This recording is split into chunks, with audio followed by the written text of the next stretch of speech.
வணக்கம். இன்றைக்கி 7:30 மணி அதை விலாக் எடுக்க ஆரம்பித்தேன். ரவா இருந்துச்சு, ஒரு 1/2 கிலோ ரவா. அதை கொட்டி வறுத்து வச்சுட்டேன். பாதி ரவாவை வச்சுட்டேன், பாதி ரவாவை உப்புமா கிளற வச்சுட்டேன். அப்புறம் வேர்க்கடலை அதையும் கொட்டி வறுத்து வச்சுட்டேன்.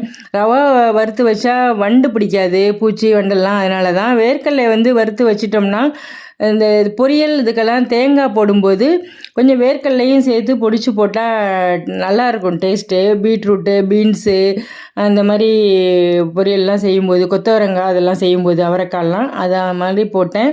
அதுவும் நல்ல கிறிஸ்பாக நல்லா வெந்துருச்சு. ரவா உப்புமா ரெடி ஆகிடுச்சு.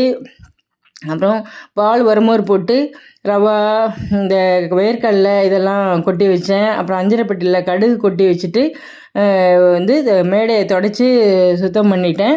அதான் இன்றைக்கி விலாக் இதோடு முடிஞ்சது. திரும்ப நாளைக்கு விலாகில் சந்திப்போம்.